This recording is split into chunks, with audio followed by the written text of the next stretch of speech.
Good day everyone. In this presentation, you will learn about the police system of Japan. So first, let's introduce Japan. Japan is an island country lying off the east coast of Asia that consists of a great string of islands in a northeast-southwest arc that stretches through the western North Pacific Ocean.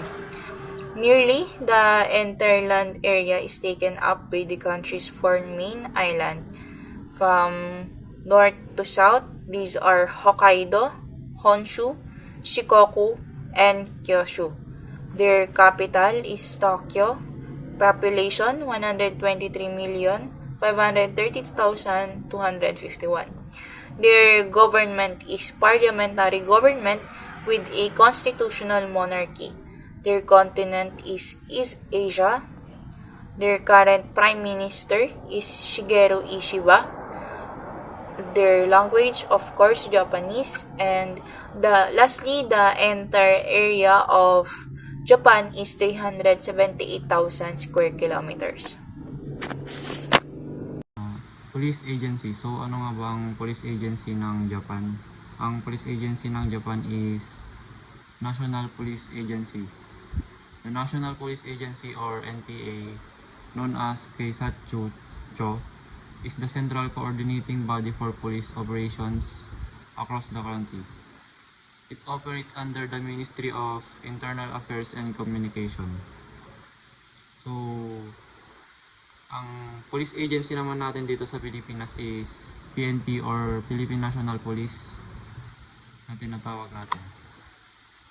Next is department. So, ano nga ba ang department ng NPA? Ang department nito ay the National Public Safety Commission, known as Koka-Koan Rinkai. Is a Japanese Cabinet Office Commission. The commission consists of chairperson who holds the rank of Minister of State and 5 other members appointed by the Prime Minister. With consent of both houses of the Diet, the Commission operates independently of the Cabinet but coordinates with it through the Minister of State.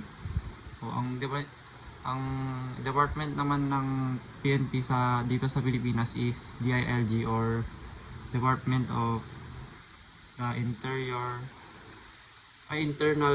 and Local Government.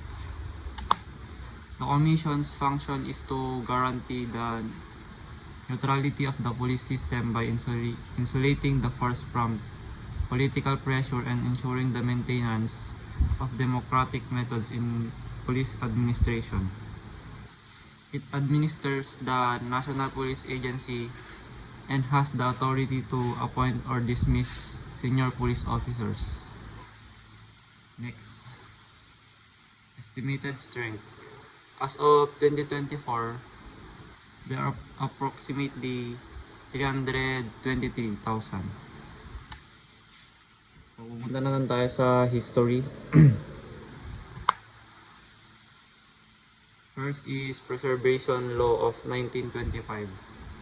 Gave police authority to arrest people. So, nung 1925 pala, nabigyan sila ng authority or karapatan na mang-aresto ng tao. Next is Special Hire Police or TOCO, created to regulate the content of motion pictures, political meetings, and election campaign. Next is 1947 Police Law. Police system was decentralized. So, nung 1947 pala is decentralized ang police system nila. Municipal police and rural police were established, controlled by the National Public Safety Commission. Last, revised Police Law of 1954, centralized police system. So, noong 1954 pala is nabago ang kanilang police system, which is naging centralized police system na sila. So, ano nga ba ang centralized? So, ang centralized police system is iisa lang yung nagko-control sa police system nila. Next, organization. may dalawang organization ang Japan. Ito ay police agency or Keisatsucho, a civilian law enforcement agency formed in 1954 and known as Keisatsucho. Pangalawa ay prefectural police or Todok Fukeyo Keisatru, equivalent to regional police. Prefecture in Japan means region. Organizational structure. Ang nasa taas ng organizational structure is Commissioner General and Deputy Commissioner General. Under dito is merong Commissioner General Secretariat, Community Safety Bureau, Criminal Investigation Bureau, Traffic Bureau, Security Bureau, and Info Communications Bureau. So sa Commissioner General Secretariat ay mayroong Senior Counselor, Counselor for Policy Evaluation, Counselor, Technical Counselor, and Chief Inspection Officer. Under din dito ang General Affairs Division, Personnel Division, Finance Division, Allowance and Welfare Division, International Affairs Division, Executive Assistant to the NPSC. Under naman sa Community Safety Bureau ay mayroong Community Safety Planning Division, Community Police Affairs Division, Juvenile Division, Safety Division, Cybercrime Division, and last, Director for Economic Crime Investigations. So, sa criminal investigation naman, mayroong under dito ang Investigative Planning Division, First Investigation Division, Second Investigation Division, and Director for Criminal Identification. Under din dito ang Organized Crime Department, Strategy Planning and Analysis Division, Japanese Organized Crime Division, Drugs and Firearms Division, Director for International Investigative Operations, and last is Director for Prevention of Money Laundering. Under naman sa Traffic Bureau, may Traffic Planning Division, next is Traffic Enforcement Division, Traffic Management and Control Division, and last is License Division. Sa Security Bureau naman ay may Security Planning Division, Public Security Division, and Security Division. Under din dito ang Foreign Affairs and Intelligence Department, Foreign Affairs Division, Counter-International Terrorism Division. Last naman dito is Information Communications Bureau. Under dito ang Information Communications Planning Division, Information System Division, Communications Facilities Division, High-Tech Crime and High-Tech Crime Technology Division. Next. So, ito ang Japan Police Hierarchy. Nasa taas nito ang Commissioner General. Under dito ang Deputy Commission General and Commissioner General Secretariat. Meron din namang Community Safety Bureau and Criminal Investigation Bureau. Under dito ang Organized Crime Department. Meron ding Traffic Bureau, Security Bureau, na under dito ang Foreign Affairs and Intelligence Department of Japan. Also may National Police Academy, Info Communications Bureau, Imperial Guard Headquarters, Regional Bureaus, Communication Departments. Under dito ang Tohoku Regional Police Bureau, Tohoku ay Kanto rather, Regional Police Bureau, Chubu Regional Police Bureau, Kinki Regional Police Bureau, Chugoku Regional Police Bureau, Shikoku Regional Police Bureau, Kyushu Regional Police Bureau, Tokyo Metropolitan Police Info Communication Department, and lastly, Hokkaido Police Info Communication Department.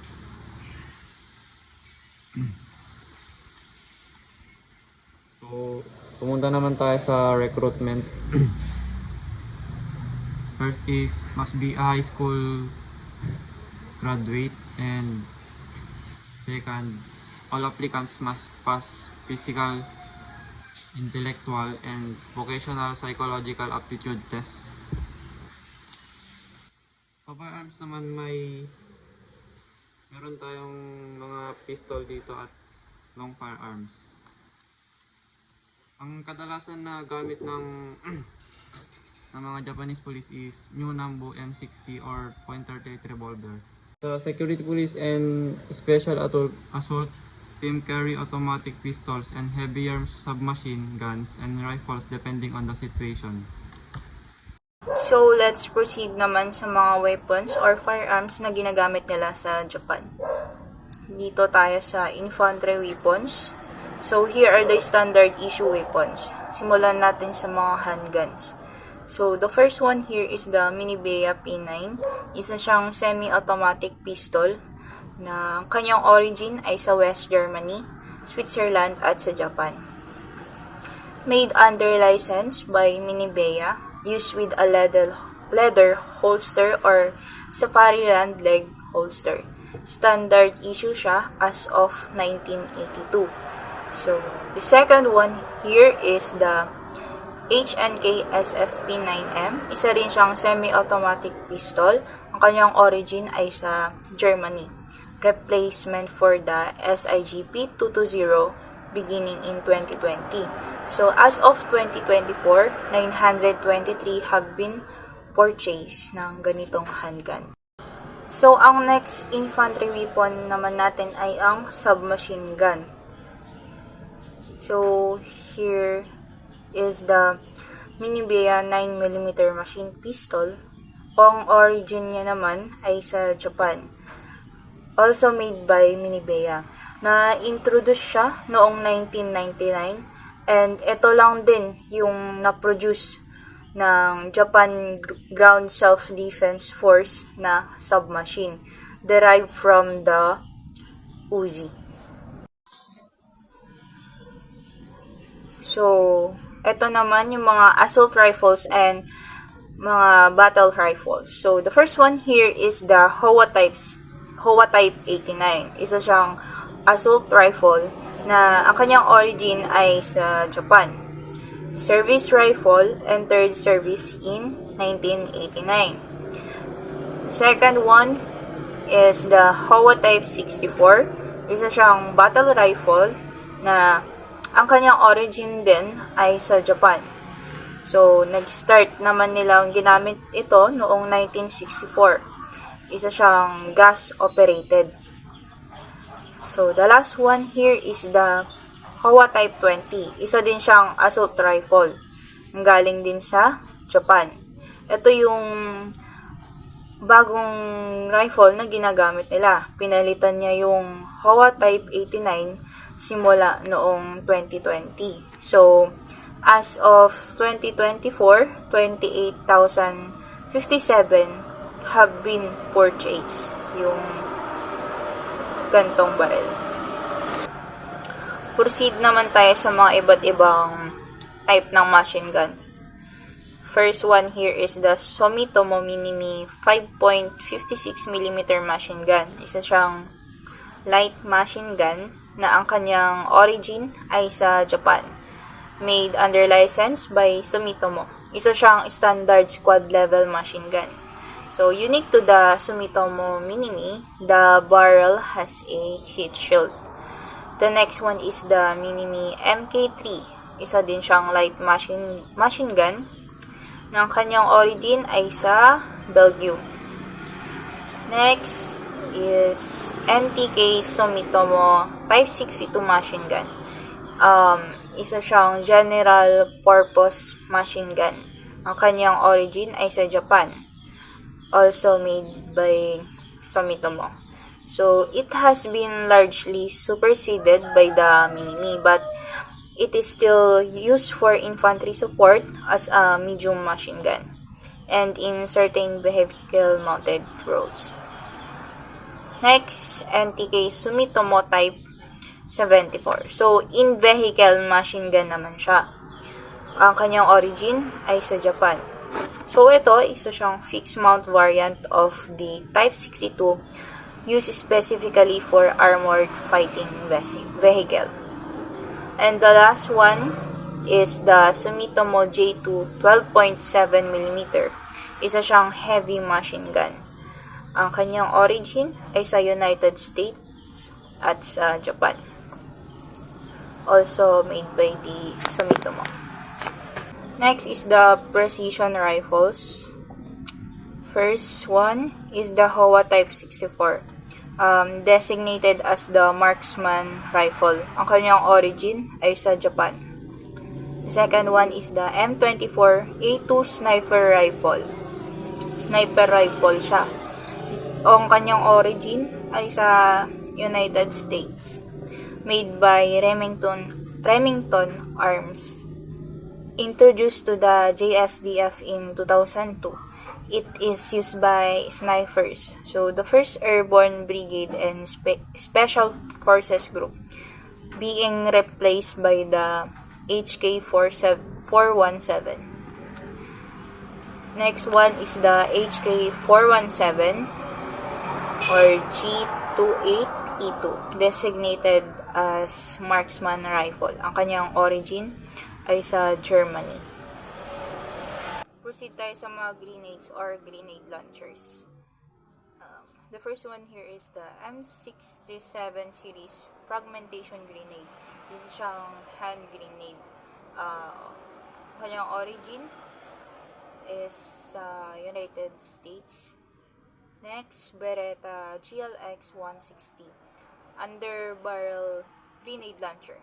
So, ang kanyang origin ay sa Italy. Selected to equip the Type 20 rifles. Next, Type 06 rifle grenade. Originated from Japan. Made by Daikin noong 2006. Isa siyang heat rifle grenade that can be attached either sa Howa Type 64 o kaya sa Type 89. Last is the Howa Type 96 40mm. Isa siyang automatic grenade launcher. Originated from Japan. So, nag-start silang gamitin ito noong 1996.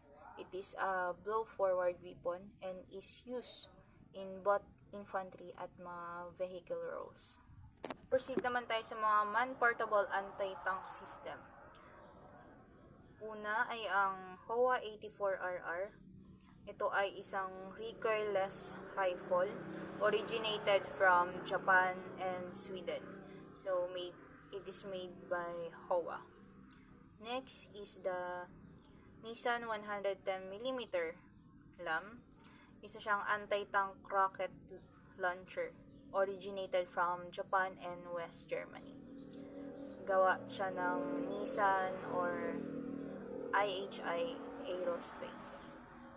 Next, Type 79 ay isa siyang heavy anti-tank or landing craft guided missile originated from Japan, built by Kawasaki.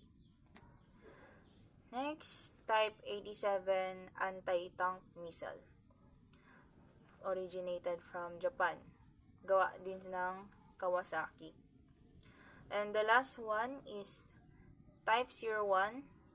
Isa siyang anti-tank guided missile.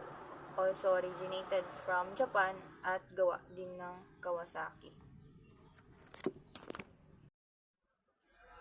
Last naman na babanggitin ko ay type ng mines na standard issue weapon ng Japan. Ito ay ang M18 Claymore mine. So, directional fragmentation, anti-personnel mine siya. Originated from United States. So, it can be detonated either by tripwire or remote control. Natapos din tayo sa standard issue weapons na ginagamit nila sa Japan. Proceed naman tayo sa mga firearms or weapons na ginagamit ng mga special forces sa Japan. As usual, start tayo dito sa handguns. Nag-iisa lang siya, which is the H&K USP. Isa siyang semi-automatic pistol originated from Germany, which is only in Japanese Special Forces Group. Next is dito tayo sa mga submachine guns. Ito mga babanggitin ko dito, ito ay nasa only in Japanese Special Forces Group. Ang una ay ang H&K MP5, isa siyang submachine gun, originated from West Germany. And the last one is the H&K MP7. Isa naman siyang personal defense weapon, originated from Germany. Ayan, dito naman tayo sa assault rifles and battle rifles. Una ay ang M4 carbine. Isa siyang assault rifle, originated from United States. Ayan din, ganun din, only in Japanese Special Forces Group. Next, FNS SCAR, or assault rifle, originated from Belgium. Ganun din, only in Japanese Special Forces Group. Heckler & Koch G36 assault rifle, Germany, only in Japanese Special Forces Group. Heckler & Koch HK416 assault rifle, originated from Germany. Next, HK417 battle rifle, originated from Germany. So, this rifle is being acquired for the JGSDF as the G28. Sa equipments naman tayo. Police vehicles. Police vehicles as the core of the mobile police force take on the task of responding to daily occurrence of crimes and accidents. They also used for street patrols and other police activities. Approximately 42,600 police vehicles are equipped at police stations, police boxes or koban, and residential police boxes kushaisho throughout the country. So, sedan type police. Toyota Crown Police Car City, Toyota Crown Police Car Speed, Honda Insight Police Car, Toyota Prius Police Car, Mitsubishi Lancer Police Car, Nissan Teana Police Car, Subaru Leopard Police Car. So, pumunta lang tayo sa police motorcycles. Police motorcycles are essential for law enforcement, serving multiple roles such as traffic enforcement, crowd control, and urban patrols. Their agility allows officers to navigate congested areas quickly, making them effective in emergency responses. Additionally, they enhance community engagement by making officers more visible and approachable. Specialized units may also use motorcycles for specific operations like dignitary escorts. So, same din dito sa Pilipinas na pwedeng gawing escort ang police motorcycle like mga HPG, ganun. Example is Yamaha FJR 1300 police motorcycle, Honda CBR police motorcycle, Honda Goldwing, Harley Davidson, Yamaha Zero police motorcycle. So ang Yamaha Zero is pang off-road siya. So, baka sa mga rural area siya. Highway patrol vehicles. Highway patrol vehicles are essential for enforcing traffic laws, ensuring road safety. They monitor speed limits, respond to accidents, assist distressed motorists, and deter criminals' activities through a visible presence.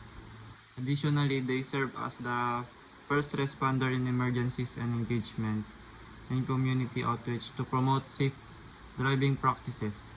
Equipped with lights, sirens, radar systems, and communication devices, these vehicles plays a vital role in maintaining order on the highways.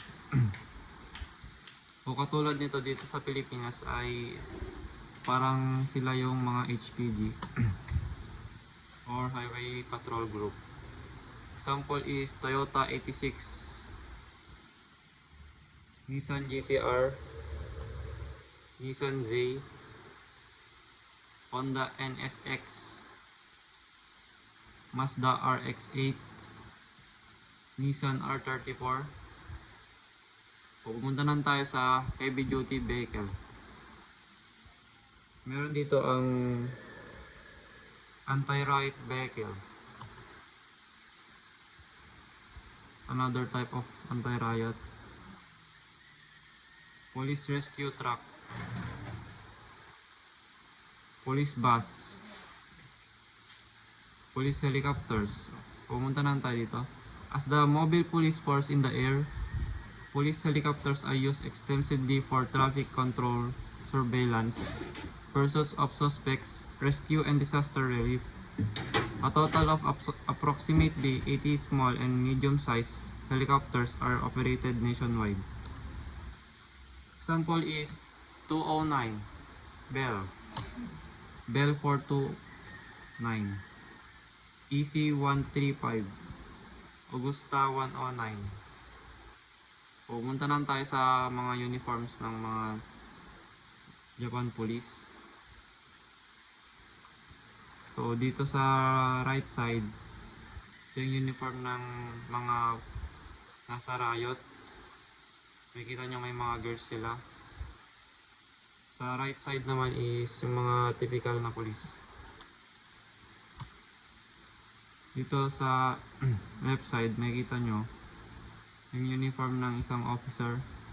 Makikita nyo tatlo yung star nya. Dito, pang riot din to, tong uniform na to.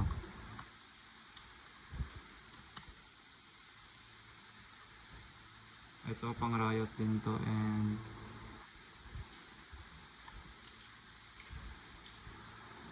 ito.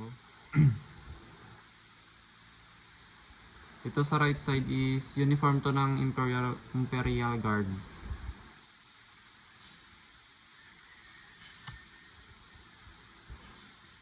Dito naman sa left side, yung naka-white na may kabayo, is ganito yung uniform nila. Color white. Sa right side naman is uniform ng mga nagmamotor na police.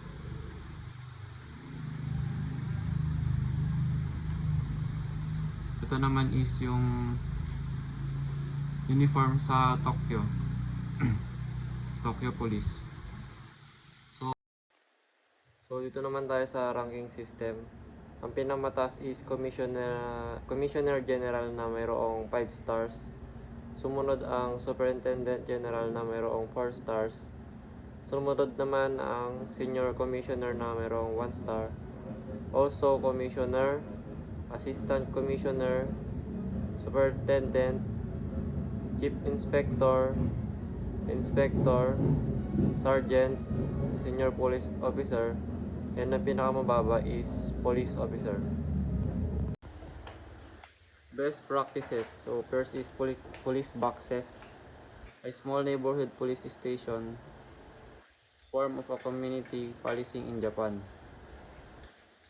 Stationed in residential district operated by a community officer who resides with his family in this police facility. Conduct house-to-house residential survey. They call police boxes in two ways. Koban, located in urban areas. Kusaiso, located in rural. So, ang Koban is parang outpost dito sa Pilipinas. Yung pinagkaiba lang ng Koban at Kusaiso is ang Koban sa mga cities. Ang Kusaiso naman is sa rural area. Other details. Kempetai, Japanese Army's military police. Tokeitai, Japanese Navy. Kidotai means riot police. Some reasons of having low crime rates are the characteristic of this country, which includes some reasons of having low crime rate